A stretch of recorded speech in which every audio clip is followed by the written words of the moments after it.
In the world today, protecting a country's borders is vital. It is seen as a gateway to the UK. These are the men and women in uniform responsible for safeguarding Ireland's borders. Stopping. Look at me, behind the yellow line. Searching. Have you been stopped at a checkpoint before? We just listened to me. And seizing drugs, arms and illegal goods. If anyone tries to harm me, that dog will tear them to shreds. Saving lives. I'd say about 200 kilometres per hour. And protecting Ireland's inhabitants and millions of visiting tourists. You could have been here 100 times. It doesn't mean that you're guaranteed to get in the 101st time. They police the ports. But you have to make sure there's definitely nobody underneath the vehicle. The airports. Why did you tell me you weren't working? And the roads. These are very badly damaged straps. If you can't drive the truck, shouldn't be on the road. These are the border interceptors. Coming up, at Shannon Airport, it looks like no visa, no entry. Will this traveller be sent packing? Just get you to take a seat there. Yeah. He could be from the likes of the Philippines or far-flung corners of the world. A driver refuses to give her true identity. But what has she got to hide? So either you're giving me a false name or... Well, I've no match for that. And Disney arrive in town. And with it comes a security lockdown for Dublin Port. Situated off the Atlantic coastline on the Shannon estuary, Shannon Airport is the gateway to the southwest of Ireland, giving travellers easy access to Limerick, Galway and beyond. It's the third largest of Ireland's airports, with over 1.7 million passengers travelling through it in 2017. Are you golfing? Maybe next time. You take care, sir. The airport's busiest routes are between London, New York and Boston. So you're a fiddle player, sir? No, piper. Oh, you're a piper, yeah? From a security perspective, the airport has a unique and vital relationship with transatlantic flights. We're the first port of call here in Shannon for transatlantic traffic. If they get into difficulty, No, my dear, thank you. they pass that point of no return where they can't turn back from America and they must keep going to the western seaboard, so we're it. So border control here remains tight. People attempting to enter illegally may find themselves in a very bad position. Shannon doesn't have daily return flights to some of the airports preferred by would-be illegal immigrants, with the result that anyone that might arrive here illegally could be looking at up to a week inside a Limerick prison pending a return flight. Oh, yeah? You're with that gang, yeah? Yeah. It's estimated that there are upwards of 26,000 undocumented workers in Ireland. You're okay, girl, you're okay, there's no panic. Many are foreign nationals illegally working in the country, How you doing? having arrived on tourist or limited work visas and then disappearing. Thank you. A non-EU resident has just flown into Shannon Airport and has arrived at Immigration Officer Niall Camp's desk. This is no simple case of stamping and letting him through, though. He's carrying an unusual amount of paperwork, and of much greater significance, he doesn't have a visa. No visa usually means no entry. I tell you, just get you to take a seat there. Here, I'll call you back in 5 minutes. He's told to take a seat and can only wait to find out if he'll be allowed into the country. Talk to you in 5 minutes. Thank you. That man behind me now, that gentleman behind me, he could be from the likes of the Philippines or far-flung corners of the world. We're not too concerned what country he comes from, as long as he is who he says he is. But there's a small bit of paperwork involved with him, so just put him aside, not to delay the queue too much. It'll do. There's only 2 minutes. The entire flight is being processed, and the passenger is still waiting. He'll have to stay put until Officer Camp is ready to see him. How you doing? The passenger is called back to the desk. He's got to hope that the paperwork he's carrying will be enough to allow him into Ireland. How long will you be staying for? Welcome back. Thank you. Now, how are you doing? Yep. Officer Kampf is aware that he has arrived in the country without a visa. And with no visa, there's a very real chance he'll be sending him packing on the next flight home. Have you been here before? Yeah. However, having gone through his paperwork, he's identified as a working international fisherman. And he's carrying a seaman's book. It's a record of his service working at sea and allows him entry into a country without a visa if he's immediately joining a ship's crew. Do you know the name of the ship you're boarding? Valiant. The Arklow Valiant? Yeah. Working on ships all his life. And for him to correctly enter a country with the amount of visas he'd require, it would be an impossibility, or very difficult at least. So what he has is a seaman's book. It's a type of a passport for the high seas. Seaman's book, passport. Thank you very much. Best of luck. With all the paperwork done, he now has 24 hours to join his ship. Garda traffic officers McMahon and Fay are on patrol around Dublin Port, one of the busiest entry points to the Republic of Ireland. Attention. Here's some reason. What are we looking at? Their automatic number plate recognition system has raised a flag, and they head to intercept the car. Yeah, I drive off from a fuel station. When was the warning put on there, Control? The car has driven off from a filling station the night before without paying for goods.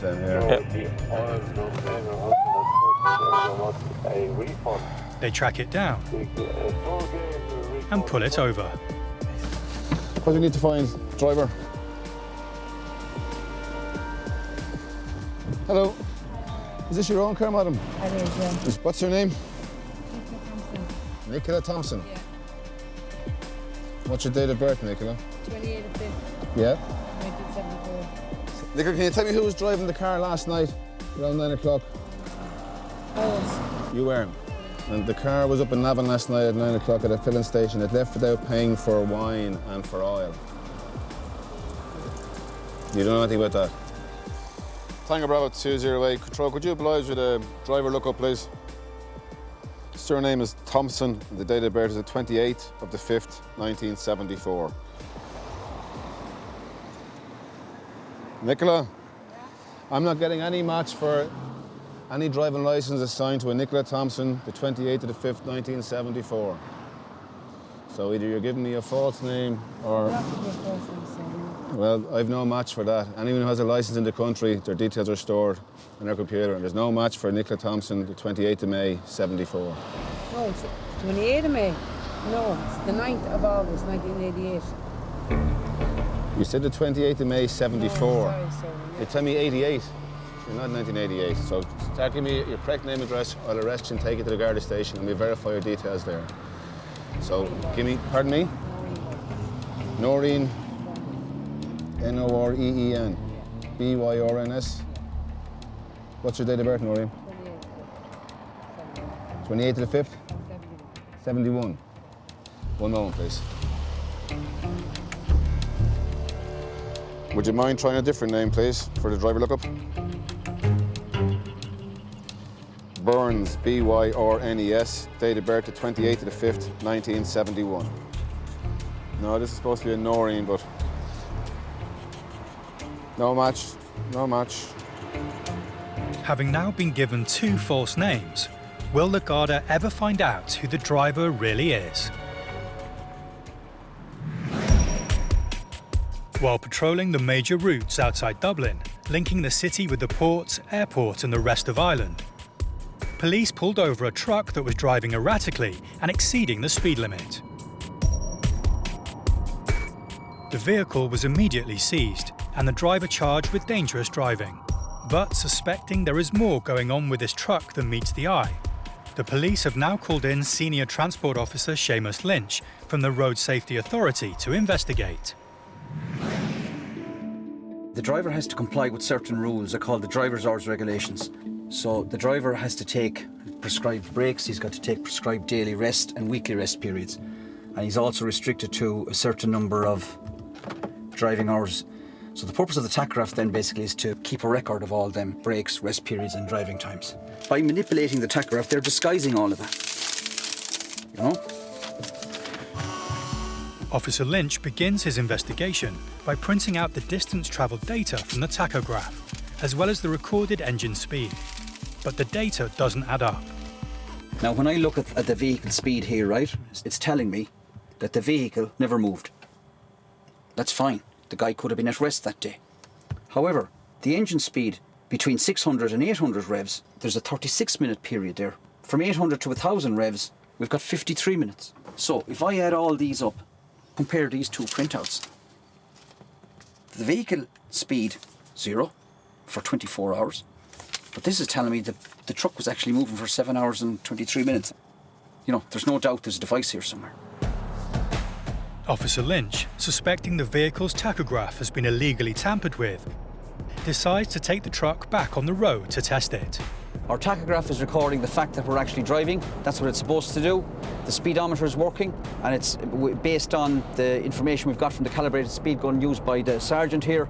It's working correctly. The two speeds are matching, and the odometer is recording the actual distance travelled. So I'm happy that there's no device being used at the moment as we're driving this vehicle. Everything may have worked correctly in the test, but Officer Lynch suspects there is an illegal and highly dangerous device fitted to the vehicle. Now he needs to find the device to prove it. The Garda Traffic Corps have pulled over a car. It's suspected of being involved in a recent shoplifting incident. With her child in the back seat, the driver has been in no hurry to tell the officers the truth. And they're still trying to find out her identity. Have you any ID with you at all? No, not with myself. Have you a bank card or... No? Is that medication you have in your bag there? She finally provides a social security card. That's the real thing now, is it? Yeah. Okay, so in third go. Yeah, I've been given a social services card now, control, and if you wouldn't mind trying that for me, please. And there's more to this woman's story. She's got previous. You just released out of prison back in November.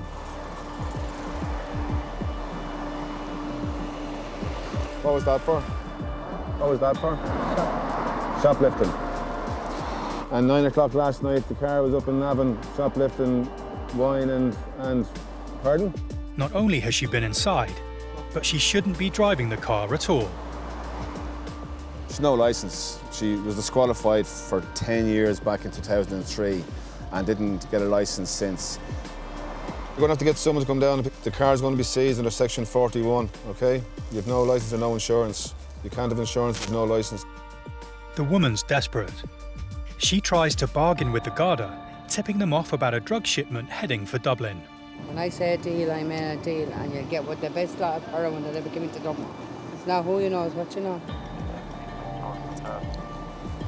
You don't want a load of imaginary heroin, do you? You sure? But they're not biting. The car is being seized. The woman retrieves her child and belongings from the vehicle and leaves on foot. The car's on its way to the pound. Another illegal driver is off the roads, and the officers can move on to the next call.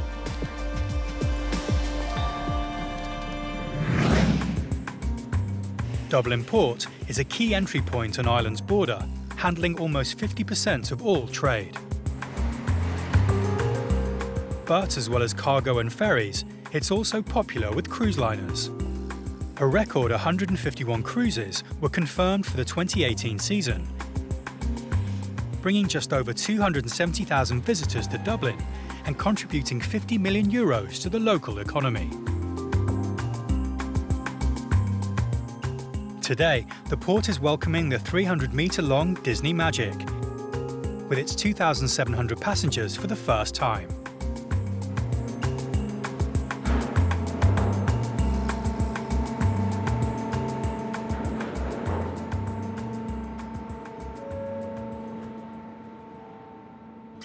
With the huge ship comes a massive security operation. Head of Port Security, Tom Kavanagh, is overseeing proceedings. Somebody do an interior suite and just mirror underneath. The ship want them checked again when they come back in the afternoon.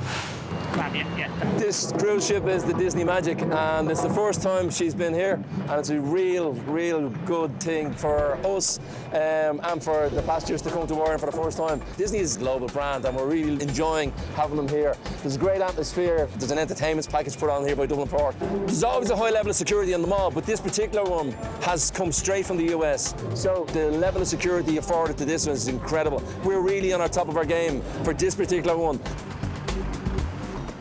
At the entrance to the port, Security Officer Dermot Weldon is overseeing checkpoint security. Every single vehicle coming in and out of this part of the port has to be authorised, either because they work there or because of the cruise ship's arrival. I have the manifest here, visitors list. So everybody who's going, visiting that ship or going onto that ship has to be checked with ID and their name on this list. If it's not on it, they don't get in. Simple as that. No excuses, no acceptance. For the buses and coaches which have arrived to pick up disembarking passengers, there's extra security checks.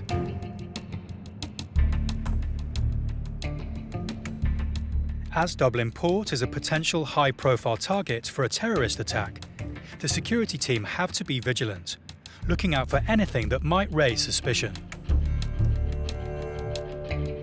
Security, whether you like it or not, the main aspect in everybody's life. Even if you have an alarm on your house, you have to make sure no one robs your house. It's the same with the cruise liner. You have to make sure no one robs the cruise liner, no one blows up the cruise liner, no one's trying to blow up the cruise liner. It's all about security. All the vehicles pass their security checks, and on the dockside, the cruise passengers can board their buses to go on excursions around Dublin. The passengers may have left, but with the cruise ship still in port, security remains at the highest level. Disney could be considered a target for terrorists or subversives. We will not allow anybody cause a problem here in Dublin. That's what they want and that's what they get. So far, everything has gone to plan. But until the ship leaves, the security team must remain on high alert. Once the passengers return from their excursions, the ship sets sail for the next leg of its journey. Finally, the security team can relax until the next cruise liner of the season arrives. A speeding truck has been seized by the Garda and its driver arrested for dangerous driving. But there's also a suspicion that the truck has been tampered with to avoid safety regulations.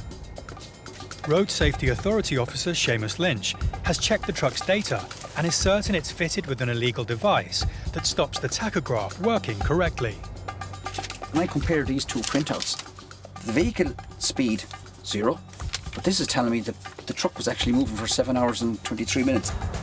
Now he needs to prove it. What's probably fitted to this particular vehicle is a canvas manipulation device. Having come across these devices before, Officer Lynch has an idea of how it works. To trigger the device, we've got to turn the ignition on without actually engaging the engine. Now, Darren, if you want to put your foot on the accelerator, count to 6, 1, 2, 3, 4, 5, 6, starter. The device will be activated. And we will then proceed to drive and we'll actually see what effect does this device have on the truck. Pulling out there now. You can clearly see the tachograph is not recording driving. We're actually not travelling at all according to the speedometer. It's at 0. Using a quiet stretch of road, the officer driving puts his foot down. We've upped the speed, so let's see what the calibrated gun tells us. We're now down 122. The speed limit is 90. The driver has no idea what speed he's driving at. The speedometer's not working, so he hasn't a clue. You've got to bear in mind this is a truck. A truck like this can't stop in a hurry. And usually the people who use these devices, they're used for the purpose of disguising the fact that they're driven longer hours than they're supposed to, they haven't got the required breaks or rest periods, so they're more than likely fatigued drivers. And the statistics show that 1 in 5 accidents are caused by fatigue. It's extremely dangerous, and you know, I would imagine that the people who fit these devices give absolutely no consideration whatsoever to road safety. Armed with the evidence that the tachograph has been tampered with, Officer Lynch now needs to find the device. his team starts looking for anything unusual. And it's not long before they find what they're looking for. Is there a black box I see here? We've seen these before. Auto CAN bus data log. Going to have a look inside, okay? Right, there we have a printed circuit board. So what I'm just going to try and do a little bit of a test. Turn the engine on now, okay? Now if my suspicions are correct, I would expect to see a green light or something else. 4, 5, 6. There's your green light. She's now activated.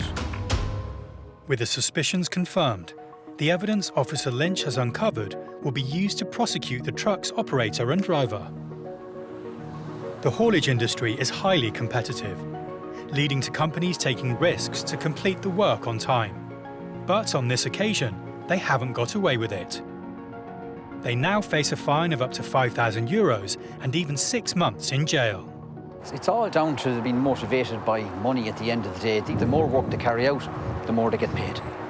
So, I presume they look at the tachograph and driver's hours regulations as being too restrictive. But the problem with that is, obviously, you're compromising road safety and the conditions for drivers. These drivers are often, made to use these devices, and they're ending up driving 16, 17, 18 hours a day and not getting adequate rest periods. Quite a small-looking device, isn't it? But what it can do can have pretty serious consequences. If one was to consciously think of road safety, you wouldn't put in one of these.